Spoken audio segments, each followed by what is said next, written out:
Shalom, selamat pagi saudara-saudara terkasih, jemaat KB Host yang dikasihi oleh Tuhan. Kita berjumpa lagi di mimbar KB Host yang senantiasa memberikan makanan rohani di pagi hari sebelum kita menjalani aktivitas. Saudara-saudara terkasih, pagi hari ini saya mengajak kita untuk merenungkan satu ayat dari Injil Yohanes pasal 1 ayat yang ketiga. Demikian firman Tuhan. Segala sesuatu dijadikan oleh Dia, dan tanpa Dia tidak ada suatu pun yang telah jadi dari segala yang telah dijadikan. Mari kita berdoa sejenak.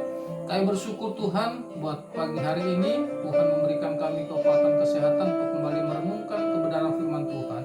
Roh Kudus menerangi hati dan pikiran kami supaya kami mengerti dan mampu menerapkan menjalani bersama dengan Tuhan. Di dalam nama Tuhan Yesus kami merenungkan firman-Mu. Haleluya. Amin.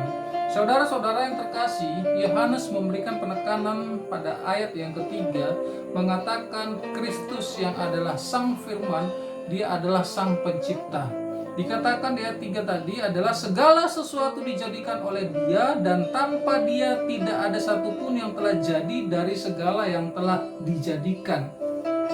Teks yang singkat ini merangkum tentang dua hal, yaitu Sang Pencipta, yang adalah Yesus Kristus, dan juga ciptaan yang diciptakan oleh Kristus. Segala sesuatu di dunia ini yang ada, baik yang kelihatan ataupun yang tidak kelihatan, dunia jasmani ataupun dunia rohani, itu semua diciptakan oleh Kristus Yesus yang adalah Tuhan. Saudara-saudara terkasih, ciptaan, kita harus bisa melihat atau mengenal ciptaan itu harus melalui Sang Pencipta. Oleh karena itu pagi hari ini kita merenungkan dengan satu tema, mengenali ciptaan dari Sang Pencipta. Mengenali ciptaan dari Sang Pencipta, yaitu Yesus Kristus. Karena kalau kita mengenali ciptaan tanpa dari Sang Pencipta, maka yang terjadi adalah salah di dalam pengenalan. Ketika salah di dalam mengenali, maka akan salah dalam mengelola, salah di dalam berinteraksi, salah dalam mengambil kesimpulan, salah dalam memaknai, bahkan yang terjadi adalah kesalahan demi kesalahan. Oleh karena itu saudara-saudara terkasih, ketika kita berbicara mengenai ciptaan dari Sang Pencipta, ada dua hal yang harus kita pahami mengenai ciptaan itu sendiri. Yang pertama yang kita akan pelajari adalah hakikat dari ciptaan itu, yaitu keberadaannya. Saudara-saudara terkasih, ciptaan itu keberadaannya yang pertama adalah kudus.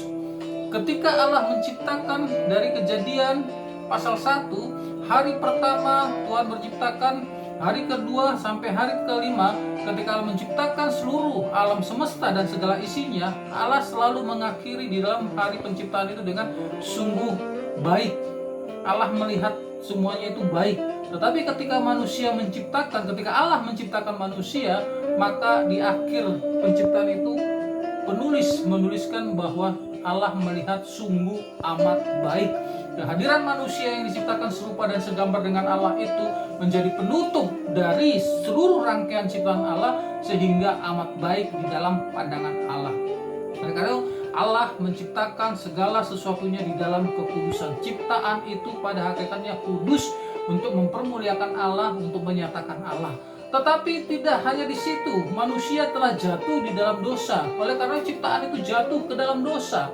Seluruh ciptaan, karena Adam dan Hawa makan buah melarang perintah Allah, maka dia jatuh di dalam dosa dan membawa kejatuhan terhadap alam semesta ini.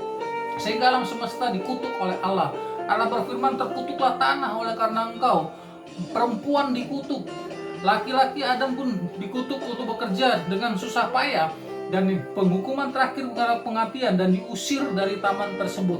Kejatuhannya di dalam dosa membuat seluruh alam semesta ini masuk di dalam penderitaan, kesukaran, dan kesulitan. Tetapi tidak berhenti di situ, saudara-saudara terkasih.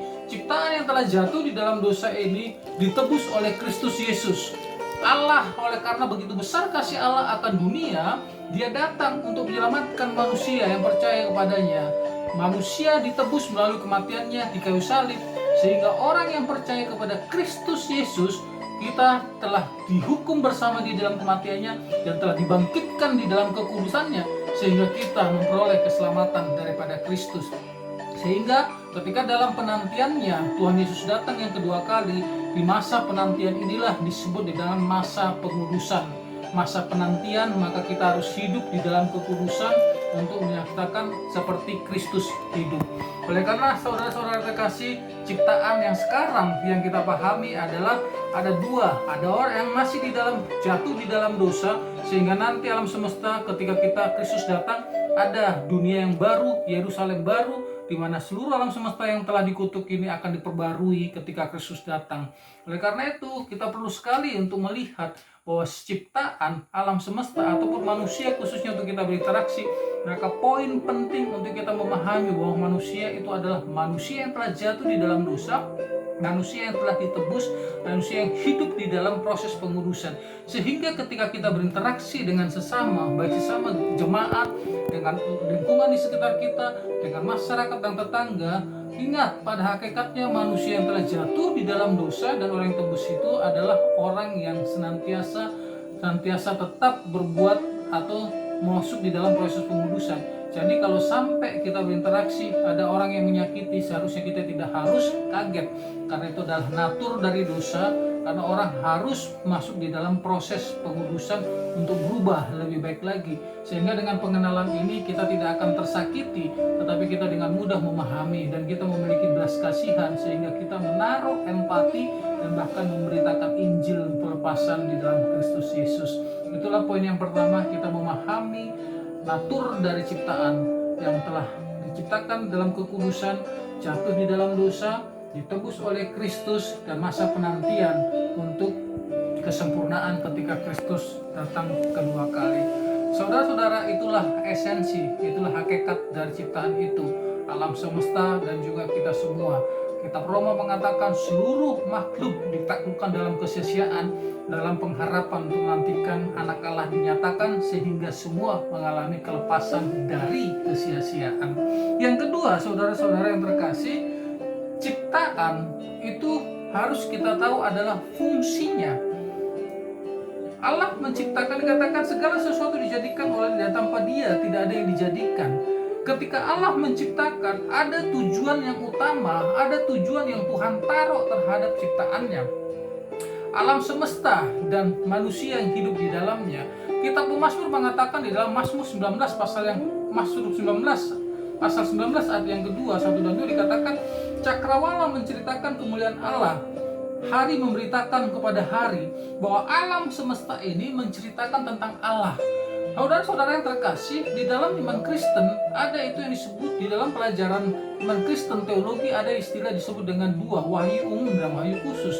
Wahyu umum itu untuk mengenalkan bahwa kita bisa mengenal Allah secara umum melalui wahyu umum, melalui alam semesta, melalui sains, melalui moral, melalui manusia. Di situ kita bisa melihat Allah secara umum. Tetapi ada juga wahyu khusus, yaitu melalui Yesus Kristus dan juga Alkitab.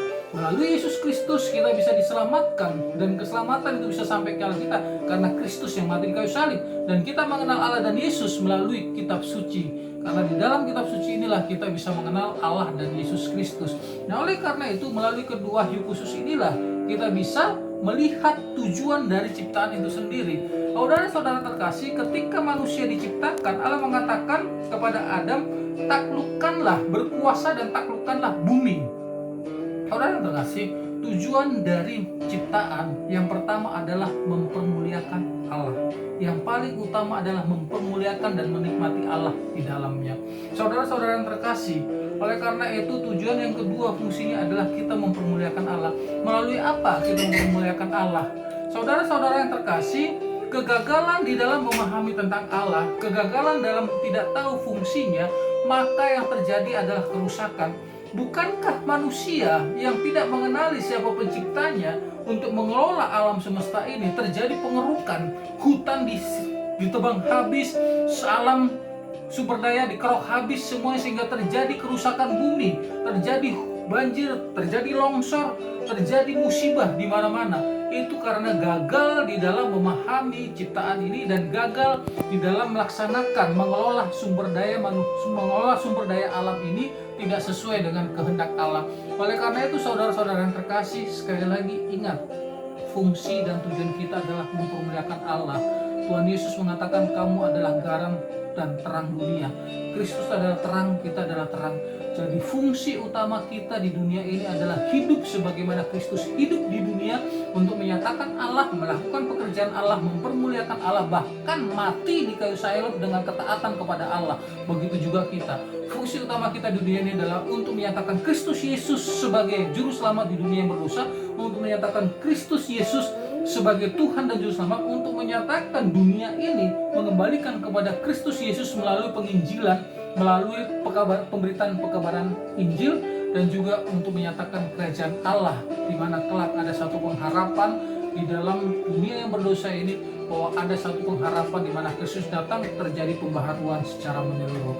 Saudara-saudara, oleh karena kita memahami, kita lihat di lingkungan kita, orang-orang sekitar kita, orang yang berdosa, perlu kita mengasihani untuk memberitakan Injil. Dan kita juga fungsinya adalah mempermuliakan Allah, di mana melalui perkataan, melalui pikiran, melalui pekerjaan. Kita mempermuliakan Allah, baik kita sebagai seorang pekerja tukang ojek, bekerja sebagai guru, bekerja sebagai pengusaha, bekerja sebagai apapun di dalam ruang lingkup ini, tujuannya hanya satu, mempermuliakan dan menyatakan Kristus Yesus di dunia yang berdosa ini. Kiranya dua kebenaran ini membuat kita semakin cinta akan Tuhan, membuat kita semakin bertumbuh, membuat kita semakin memahami akan keadaan dunia yang semakin hari semakin mengalami kemerosotan, hari yang semakin jahat. Tetapi kita yang percaya kepada Kristus Yesus, maka kita senantiasa bisa menjaga kehidupan ini untuk menyatakan Kristus yang adalah Tuhan dan Juru Selamat di dunia ini. Kiranya dua kebenaran ini menjadi landasan dan membuat kita semakin percaya kepada Tuhan.